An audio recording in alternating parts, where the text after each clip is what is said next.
Recently, I attended an apple tasting event in an orchard in Ontario. It was so much fun. And we tasted a lot of different old apple varieties. Some of them actually dated back hundreds of years. On today's show, we're going to explore old apple varieties with Daniel Bussey. So, Dan is the author of The Illustrated History of Apples in the United States and Canada. And my conversation with Dan is coming up in just a moment. So, another big update. Currently, this show is called the Urban Forestry Radio Show and Podcast. Now, today is a special day, though, because it's our 99th episode. And it's the last one that I'm going to do under the name The Urban Forestry Radio Show. Over the past 8 years, the show has really evolved, and so have our listeners. And many of our listeners in our community, they live both in urban and in rural environments. But what we all have in common is we are all passionate about fruit trees, food forests, and permaculture.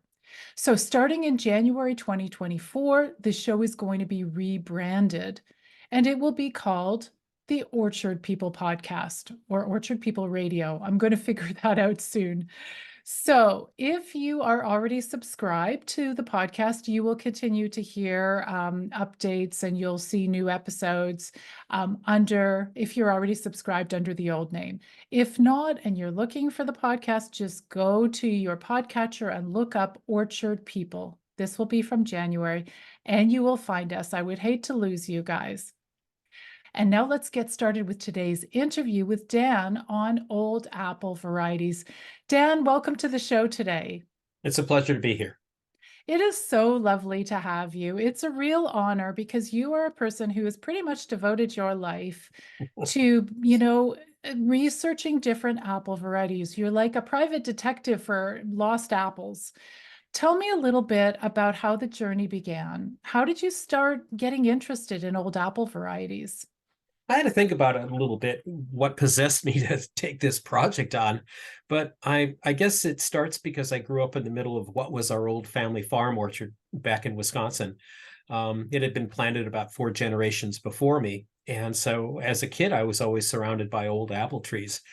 There weren't that many left, of course, at that time when I was a kid, but they were always around. I'm just used to that. And so when I wanted to homestead in the 70s, I knew I was going to plant fruit trees. And I read a book called Apples and Man that was written by Fred Lape.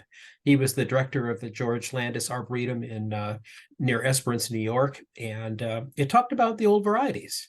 And I thought that this is something I wasn't aware of. And I thought this could be a lot of fun. So I got the book, I sent for it and read it, and I was captivated by the names. And I think that's what's always got me interested, is because of the very interesting and strange sometimes names that the apples were known by. Absolutely. Like I have your books. Oh my gosh. So you can look through these books and some of the names are frankly hilarious. So right here, I think I have the B book here. Here's some names that I found. Big Buff, a big buff apple from South Carolina. Bible, the Bible apple from Tennessee. There's Betsy Fancy from Virginia. There's even an apple from Michigan called Barn Door. So where did these names come from? Everywhere, anywhere, you name it. Most apples are named for places, people, or things, and so they take on a life of their own, sometimes by sheer accident. Smith cider is an apple that came about just because it grew next to an old cider mill. They would roll the barrels down this hill to get to the building, and it would bang into this tree, and so it was called the Smith cider apple because of that. Aha. So that makes sense in terms of locations, but things like Betsy Fancy or, Big Buff, like who even thought of these things? A lot of times they're family names, like Buff, I think, is a family name from there, and that's a lot of it. Is you have to look at what's behind the name, and that's what I've started to spend more of my time doing, is understanding where do these names come from, because they usually follow a certain pattern, and you can kind of figure it out. But sometimes it's kind of unusual, so you have to be a detective, just like you said. Exactly. Well, we have some comments on YouTube live, so let's have a look. We've got a comment from Gil. Hi, Susan, it's Gil. Great to see you on the podcast. I'm your neighbor in Toronto. Hi, Gil. That's great. Wow. Another Toronto person. Momentum Malum. Momentum. Oh, Momentum Malum is hi. I'm Brandon, and I'm tuning in from Waterloo, Ontario. And Brandon has a question for you. Hello, Dan Bussey. There is a cultivar called Smokehouse. I've Mhm. actually tried Smokehouse. That's interesting that Brandon mentions it. I have heard mixed reviews on whether or not this cultivar has fire blight resistance. Can you tell me if this cultivar is resistant? Well, that's interesting because I know out of the thousands of cultivars that you write about, you do write in your book about disease resistance, don't you? Yes, I'm trying to when I can find that sort of information. I've grown Smokehouse. Smokehouse is one of my favorite apples, actually. It's a wonderful Pennsylvania variety. It's not particularly handsome, but its flavor more than makes up for it. So it's a really lovely apple. I've grown it, and I've not had any issues with fire blight with that apple. And so I would So say that's a lot of it is how you grow it. That makes a big difference on what kind of a rootstock, how vigorous the tree is. Are you in an area where fire blight is an issue? So you have to consider all those things. Gotcha. Okay. And we've got a message here from Bigham Cider and Nursery, watching from Detroit, Michigan. I'm interested in learning about ginger gold and its pedigree, which I read includes Newtown Pippin. Actually, a ginger gold is delicious. I Yeah. discovered it a few years ago. It is a newer variety. Do you have any idea? Is there like a golden delicious in its background or something like that? I hate to say it, I'm not very versed on the newer varieties, but I'll take your word for what you said it was. I can look that up. Excuse me, but it's one of those that yeah, I'm not paid attention to it that much, other than eating it when I see it, and it's a lovely apple. And Bigham Cider and Nursery, look it up online and share in the comments what you find. I remember looking it up when I tasted it. I think there's Golden Delicious in there. It is I a would say. very nice apple. If you find anything, please put it in the comments box. We've got other people saying hello. Steve from Lincolnville, Maine. Howard watching from Johnson, Vermont. Dawn's there. Dawn, hi, Susan. This is awesome. Hi, Dawn. Welcome. I'm so glad you were available to tune in on Boxing Day. John says, favorite name. Oh my gosh. John's favorite apple name. I don't know if this is real. You can tell us or not. Slack ma girdle. Oh yes, yes, great No. cider apple. It's a great cider apple, and it has a reputation of if you eat too much of it, you may need to loosen your garments. Oh, I thought it was something else. Okay. I thought it It okay, so has you an you want to okay, I get it. it's been known to Especially cause if it's in a gastric pie distress. form. If it's in pie form, perhaps. I, Perhaps. I've never had that affect myself with apples, but you never know. Okay. Slack Ma Girdle. I love it. Okay. Cameron writes Cam, North Sky Farm in South Haven, Michigan, home of the Red Haven peach tree. I did not know that. Mhm. What old varieties were good for eating? We hear that they were largely crab apples, good for cidering only. Cameron, what a great question, because I did want to ask you, those old apples, I mean, why were they chosen? Because they were tasty, because they were easy to store. So yeah, great question. All kinds of things, all kinds of reasons. They grew apples for many different reasons.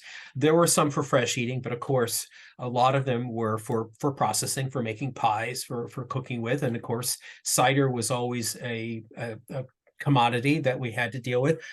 Certainly more New England based hard cider making, but as it spread westward, um, different ethnic settlements like in Wisconsin started with apples. There was not much of a hard cider culture here because there was a lot of Germans that came in and they were able to make beer fairly early on. So it never really quite had the cachet as it did in New England.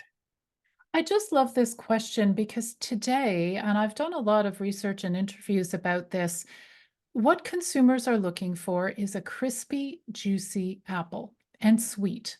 So, like a Honeycrisp apple. Mhm. In the old days, were people looking for that for their dessert apples or their eating apples? I think Or it were there different depended. things? Mhm. Down in the South, sweeter apples were probably preferable to up in the North, where we liked those sort of tart apples with a little bit of sweet with them. But yeah, there was a cultural difference between North and South.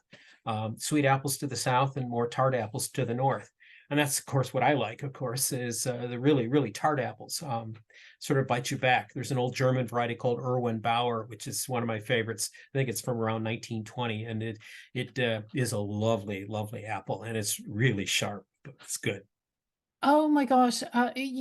Those interesting flavors. I did an apple tasting years ago where there was one, it was a German apple called something pancake. I don't know if that comes to mind. What, Hornburger pancake. which burger? Hornburger, Hornburger Hornburger. pancake. Yeah, Yeah, Hornburger Hornberger pancake. pancake, this German apple, Mhm. and it is not your typical crispy, juicy, sweet for like a modern apple. And it is one of the most interesting and delicious apples I've ever had. And it just goes to show I do like a crispy, sweet, juicy apple. But if we widen our horizons a bit, the types of flavors you get with the different apples is incredible. Yeah, exactly. Um, okay, so we got a few more comments. Let's see who's next. Brandon, I think, tunes in again. Excellent. Thank you for the information. I have had Smokehouse myself, and it would be in my pedigree. From what I remember, Ginger Gold is a hybrid between Newtown Pippin and Golden Delicious. Okay.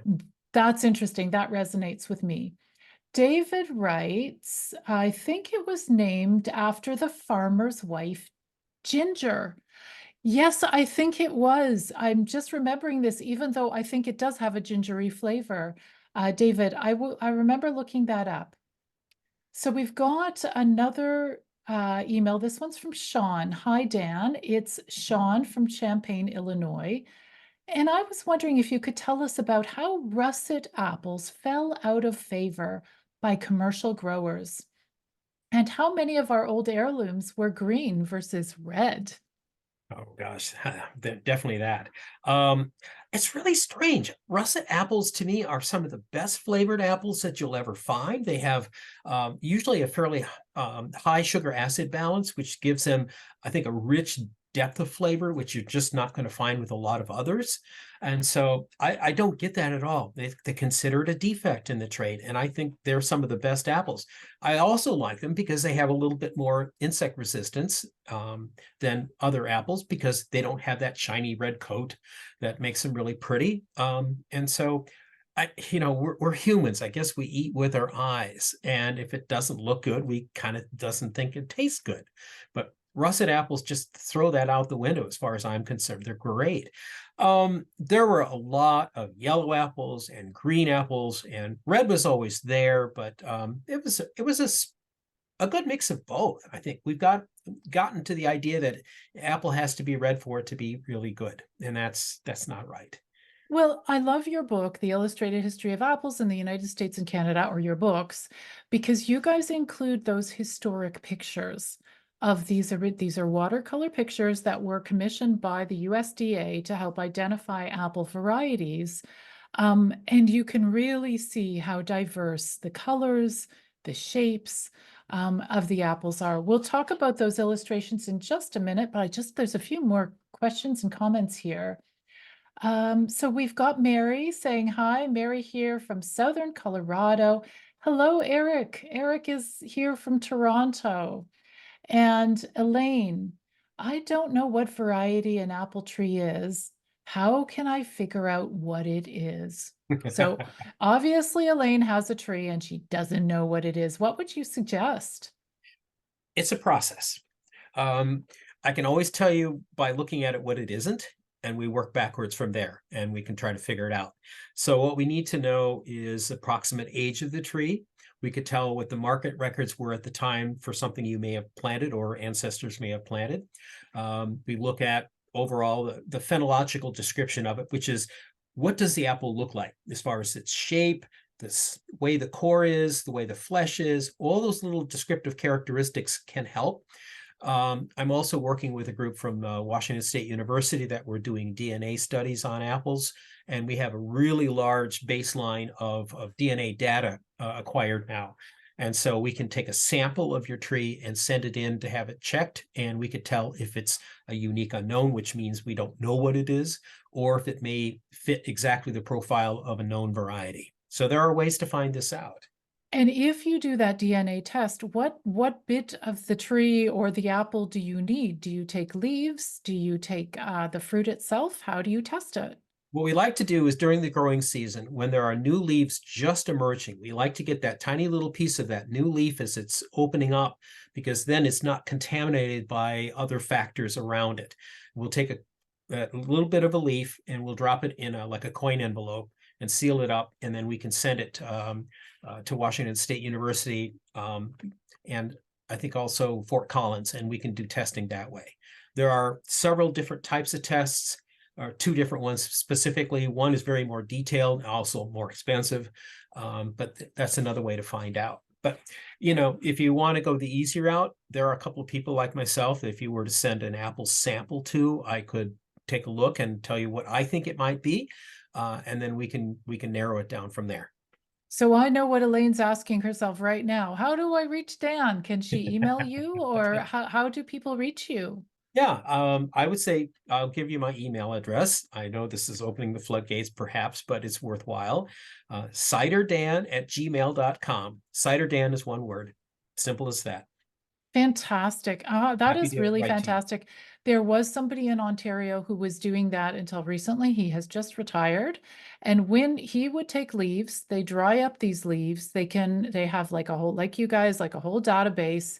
And then when you get your report, it actually says any parentage. So even if it is an Mhm. unknown variety, like a tree grown from seed, they will know that, oh, yes, there's a little bit of gala in there. There's a little bit of snow apple or whatever else. Fascinating. I would love to see one of those reports. Yep. Um, okay, so Momentum is back. And now, is that Brandon? I think. Saying, my apologies. I meant to say top 10, not Pedigree. So that was one of his top 10 apples. Kevin writes from Vaudreuil, Dorion, Quebec. How about Black Oxford and Roxbury Russet? So I guess just a general interest question about Black Oxford and Roxbury Russet. What are those apples good for? Are they favorite and interesting varieties? Oh, Black Oxford is a wonderful apple. It has this really deep, dark, almost purplish black skin to it. It's a late season apple, and it's got really a real rich, full flavor. It's a really lovely apple to grow and to eat. I like that one. Roxbury Russet is another one of those just fabulous russets that is just so tasty. It's not super late in the season, but it's getting there, and it has this just lovely color to it. I like the colors of the russets. They have this sort of orangish, greenish blush to them, and they're just, I think, really attractive to me. But that's the way I like them. It's interesting. I have learned that the reason a lot of breeders try to breed red fruit, whether it's peaches that have that rosy red or apples, there's something about it that signals to people in our culture that it's ripe. Red equals ripe, whereas golden, it's like, well, is it ripe? I don't know. But golden, one of my favorite is golden russet. Very tasty apple. Okay, we've got an email here. Now, who is this from? So fun to learn about more apple varieties. Listening today from Southeast Michigan while visiting family, but normally a listener from Colorado. How awesome that you guys are able to tune in. And we have somebody else here. We've got Pat from Granville, MA. Is MA, which state is MA? I should, Massachusetts. Massachusetts. Massachusetts. Wonderful. You mentioned the Westfield Seek No Further apple. Westfield, Massachusetts is one town over from me. What can you tell me about its origins or history? Oh, that's an old one. Definitely been around since the 1700s. I've grown it. It's a really lovely apple. It is one of those that got around a lot. It really was grown in a lot of places. It was one of the apples that seemed to go everywhere when settlers moved farther west. And so it was taken with them all the time. It's one of the really classic heirloom varieties. I And what do know you think the seek no further is? Were they trying to express that this is your ultimate apple? You need not taste any other apple ever again. that was the point for the for why it was called that. Yeah, there were a lot of apples that had superlatives like that, and they were, well, advised not to name your apple like that, but it caught on and it stuck with it. So yeah, it's a fun thing. So I want to talk a little bit about the people who discovered these apples and then named them, whether it's after themselves or after their partner. Tell me what this was like hundreds of years ago, in sort of this society where people are growing apple trees. Like, were they going to make their fame and fortune from Westfield Seek No Further, or some other interesting apple like Virginia Pippin or something? Why were the names so important, and why did they report these to the USDA? Well, names naming structure for apples has always been sort of problematic. There's been so many different thoughts about how it should be done. In England, of course, there were a lot of names that were used that in Americans sources would have been considered vulgar and sort of extreme. There's one, I just happened to get a copy of Leonard Philip Jr.'s book from England from around 1824, and it really admonished the London Horticultural Society for just these terrible names that they were using, like Angelic and Best Pool and Asa's Heart and Sheep Nose and Little Pigeon and Dainty and Dog Snout and ones like that. They just thought those were horrible. And so when they got to the States, some of those names stuck and they were brought here. But there was, I'm going to mention that later with some Apple stories. I guess the thought process of how they were going to sort of streamline names to make them attractive, because this is about salesmanship. If you're going to sell an apple, you want to call it something that might sound good. So that does help, but there are apples that have terrible names, but they still were popular. But we like to have these attractive names, kind of like the prescription medicines that you're seeing advertised on television. They have these really fancy names. If you learned the chemical name, it would be pretty atrocious. That's true. So it was marketing. Okay, that makes Marketing. sense. Now, I want to go back. Let's scroll back a little bit to one of the most famous old apples. And I think it's Ben Davis. Am I right in saying that that is a classic old apple? Yeah. When I looked it up in your illustrated history of apples, there are like 10 million names for it. All different names. So just for Ben Davis, it was also called Red Stream, Joe Allen, Kentucky Red, Virginia Pippin, lots more. So tell me a little bit about the Ben Davis and why that would happen. Well, it's an apple that went places, and of course, it came from, I think, North Carolina originally, and went to Kentucky, where it probably picked up the name. There was a man by the name of Ben Davis that it was attached to, and of course, there are stories that may be contrary to that, but that's about it. And this was in the late 1700s, and so that apple was a good hard storage apple, and it was very popular. You could pack it into barrels and ship it cross country or across the ocean, and it would come there fairly intact. It was nice. And so this apple was well grown. It was everywhere. It was equally loved and despised, just like the Red Delicious, which replaced it. But it was a long-term storage apple, which sometimes it was best to be left alone for a couple of months and then to be eaten, because the flavors improved at that point in time. But it was an apple that was super popular. It just went everywhere. When people moved farther west, they took that apple with them. So that makes sense, because obviously in those days you did not have refrigerator trucks traveling around the country. And so I guess for an apple to be a keeper, so a nice hard apple that's easy to ship around, that was a great advantage. Whereas today we're so spoiled, anything that tastes good, we could just pop it in the fridge and keep it a little longer. Yeah. Um, so that's an interesting old one. And let's the another one that you and I had talked about, is it called McAfee? McAfee, there's different ways to say it. McAfee. So McAfee why is was good. that one remarkable? Another old remarkable apple. It's another apple that just went everywhere. People took it with them. It was another popular apple, came from Kentucky, from McAfee Station. I'm trying to think the county in Kentucky it was from. And it was one that was grown a lot through, I think, the middle states, middle and southern states. But I think it got all the way out to Oregon and California.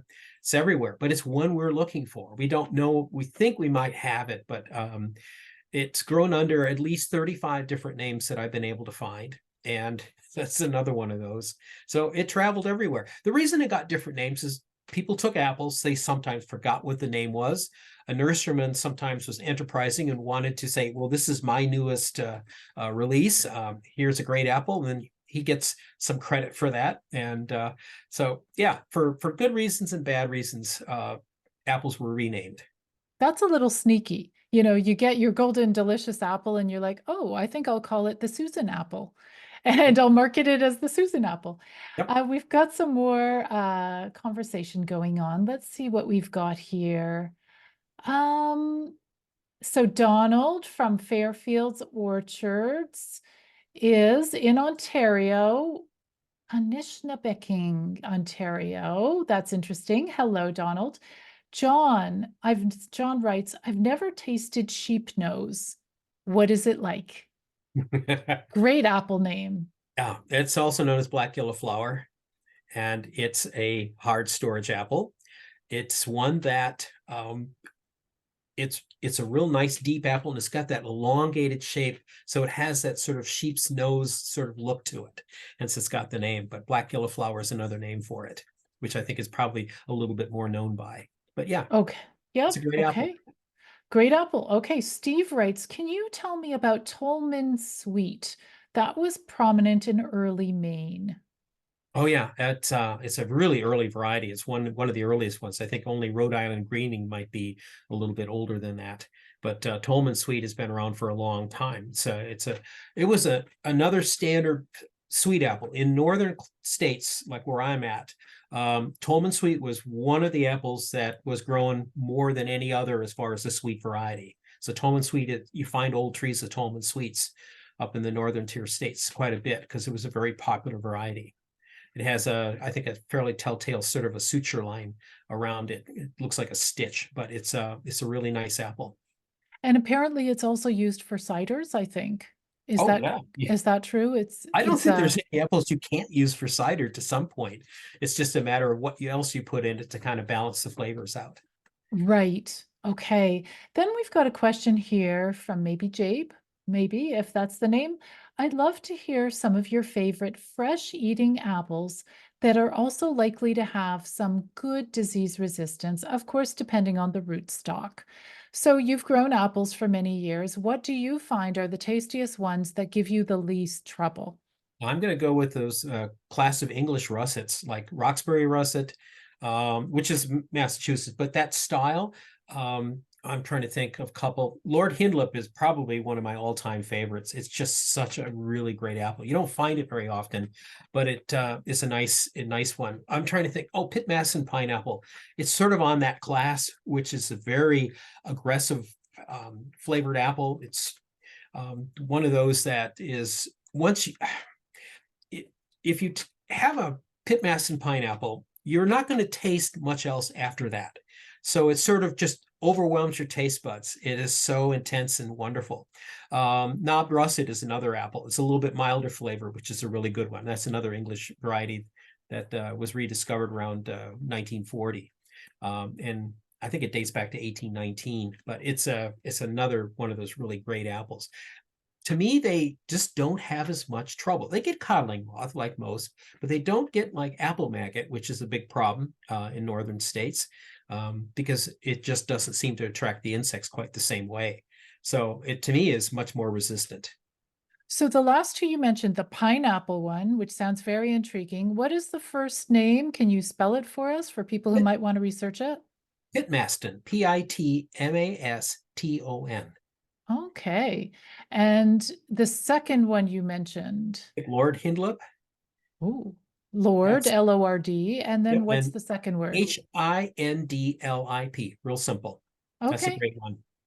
Okay. Oh, tell me a little bit about the illustrations in the book. There are all these gorgeous pictures. Where do they come from? Well, the USDA back about 1880 hired watercolor artists to paint apples. People were sending apples to the USDA, and the only way they could really record them properly was to have them painted life size. Uh, the outside of the apple, so you get an idea of the skin coloration and the shape, and then of course a cross section, so you understand the way the core outline is and the way the flesh is, the color of it, all those little pertinent phenological details. So, who would have commissioned and paid for that? Like, why? What was the benefit? Well, a lot of people were wondering about that, why they were painted, and they lot thought it was just to have a record of these lovely apples as they were coming in, but it also was then to have a record to know which ones had already been sent in case another nurseryman unscrupulously renamed an old variety under his own. And that way it was to avoid duplication and get to the source of which was the right name. Oh, gotcha. Okay, we've got a comment, I think from Brandon again. I have Pitmastin Pineapple.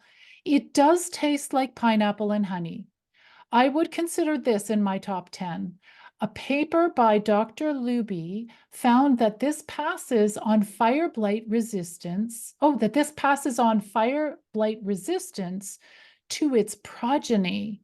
So I'm not sure, does that mean Pitmastin pineapple itself is fire blight resistant or only the resulting seedling trees? I'm not sure. Well, the genetic structure may be that it will pass on those genes potentially.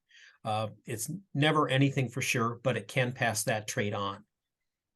Gotcha. Yeah. So here we've got, now let's see. Oh, there's the source. So Brandon is sharing in the chat the source for this article. Yeah. So in the article is called Resistance to Fire Blight in a Diverse Apple. Very cool. Okay, now Michael says, would Ashmeet's kernel be considered a russet variety? Any thoughts, info on Franklin? Is this a culinary or cider apple? So we've got two questions. Ashmeet's kernel, is it a russet? Is that considered a russet? Yeah, I consider it a russet. And so when we call something a russet, it's simply the color of the skin, the thicker, nice, goldeny skin, right? Russet takes on different forms. Russet can be all over. It can be entirely russeted. You can equivocate it to, say, shoebox cardboard, that sort of rough texture, usually a little bit better colored than that. But it can go. It can be green. It can be yellow. It can be orange. It can even be red. So it does take on all those different coloration potentials. I found an old red russeted apple called a Dockham russet, which came from New Hampshire, and I found it in Baraboo, Wisconsin. It's an extremely rare variety, and it's a wonderful apple. So anyways, we are making that available slowly as we can get it out. But it's one of those, sometimes the russet is not all over. It can be partially russeted. So there are areas of sort of normal colored skin with russet streaks. It can be netted. It can be different forms, either a little bit of russet or all over the place. So it depends on the particular variety. Like Roxbury russet is not one of those that is like an all over russet compared to golden russet. Very interesting. I had no idea. Okay. So the second question was info on Franklin. Now that's not a cultivar I've heard of. The question Michael asks is this a culinary or cider apple? I've grown Franklin, and to me, it's a culinary apple, but I don't see any reason that you couldn't use it for cider. It just depends. I don't believe it has any tannin structure, which would be one of the things you would normally like to blend with an apple like that. So I would say you could use Franklin for either. But to me, it's a culinary apple. I like Franklin. It's a nice variety. There are Okay, we've probably five apples known by Franklin, so I guess it depends which one. But the oh one right. that So you're speaking of that's around is what I consider a culinary apple. well, and that's an interesting question. Of all these varieties we're talking about, if people are growing them, they still exist. But in your book, there must be many varieties that you cannot get anymore. Is that the case? Yeah, very much so.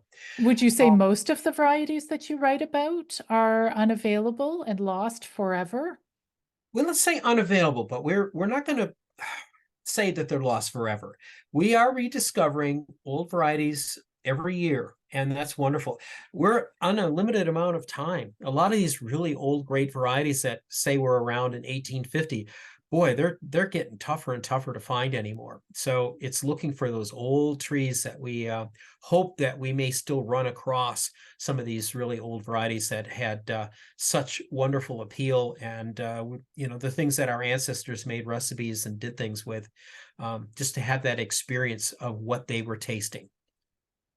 Very interesting. Okay, let's keep going. We've got Rick Grimes from Pennsylvania writes, I grow a number of varieties of Limbertwig apples and was wondering if you have a favorite fresh eating Limbertwig.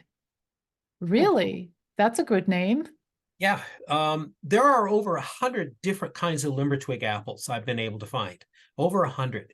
And then there's other apple. Those are the ones that have the name Limbertwig in them. There are others that are seedlings of, like Sparger, which is a Limbertwig seedling. And so, do you call it a Limbertwig or do you call it Sparger? So that's one of the things you run across. There are a lot of good. I've had just the good old fashioned red Limbertwig, and I like that. It's a nice apple. There are others that I think are supposed to be really special. Victoria Limbertwig and Ashford and a couple of others that I think were supposed to be pretty decent. I've grown 36 different ones, and I'm still waiting for all of them to start fruiting. So that's, I guess I'll have to withhold judgment until I've had them all. And so Limbertwig, is it from a place called Limbertwig? Nope, nope. It's just the way it bears on the tree. It's known to have. It's more of a tip bearer.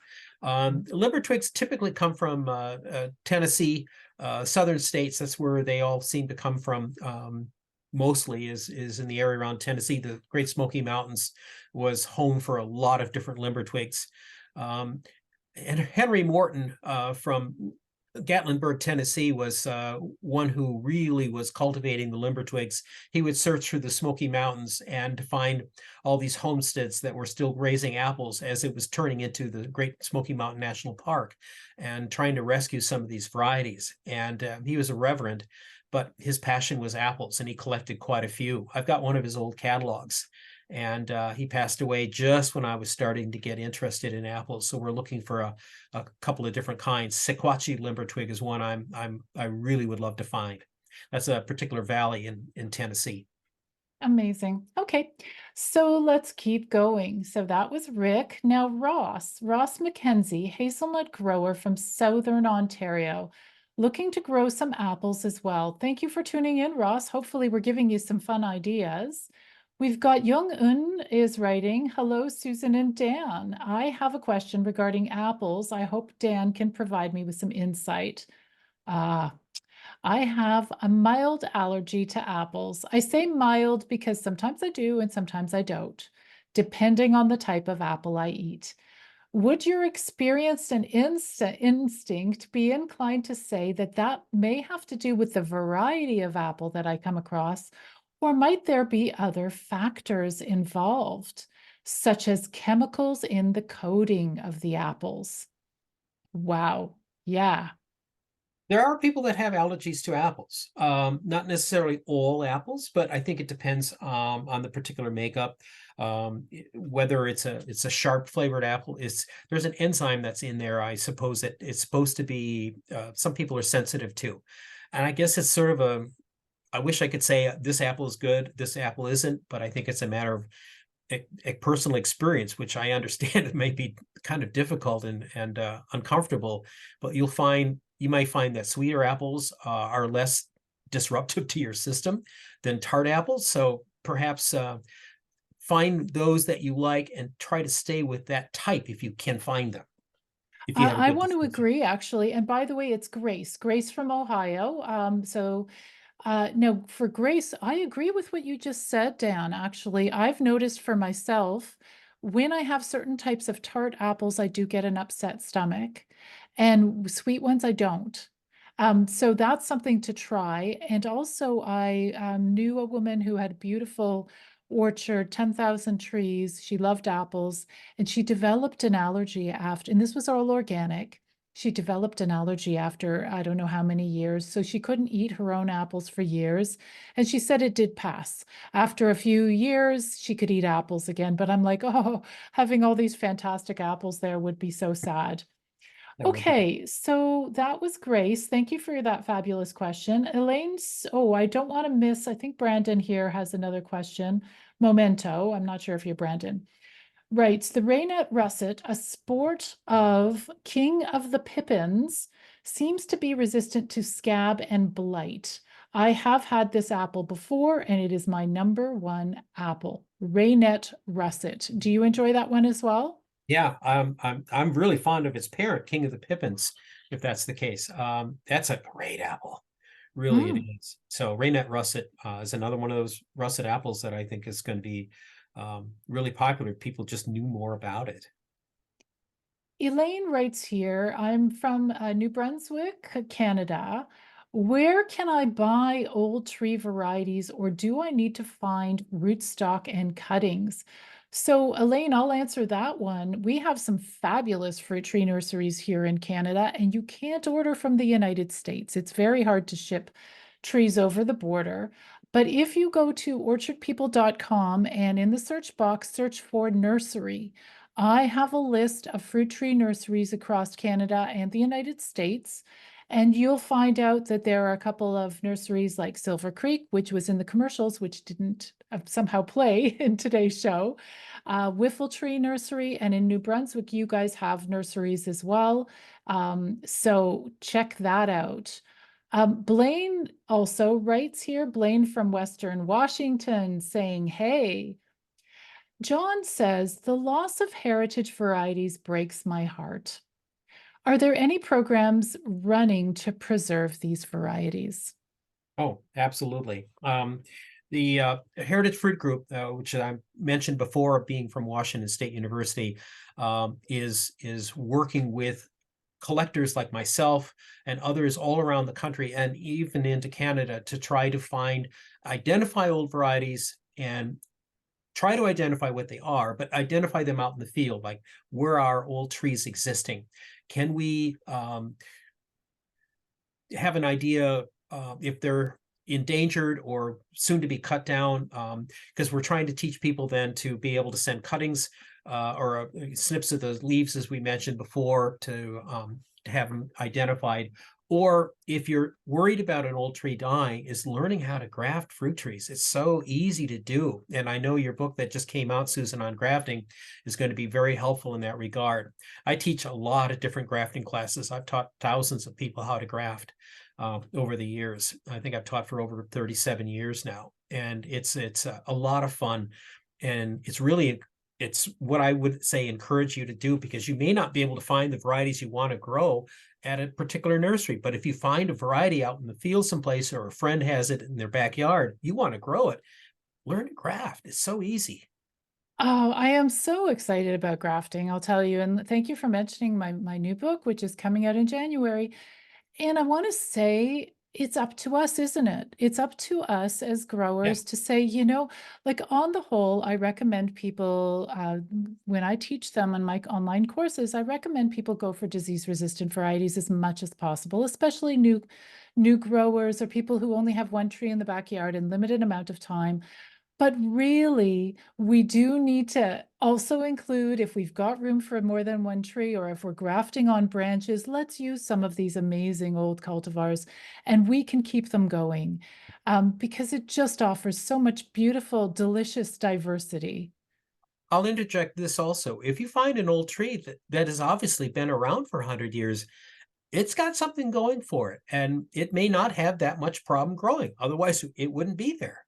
So if you're finding an old tree out in the wild, it may be a wonderfully um, disease resistant tree, or the environment that it is has enough beneficials to also counter the insects that like to eat on apples.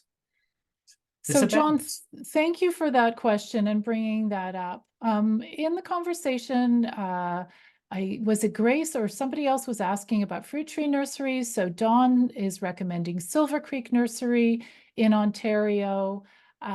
John says he's bought many trees from Silver Creek. And Elaine is looking for Rhode Island greening. That's one of the ones that she wants to plant. Um, just a few more comments here. David is in New Brunswick. David writes, in New Brunswick, heritage apple trees are available from Cornhill Nursery. Okay, yes, that's the nursery I was thinking of. So that's right in New Brunswick. Very, very handy. Howard writes, I plan to grow pie trees that would have 3 varieties that would mature at the same time with the characteristics bitter, acidic, and sweet. That's interesting. What a good Yeah, idea. yeah, That sounds like fun. Okay, Kevin is also mentioning Salt Spring Apple Company in BC has scion wood.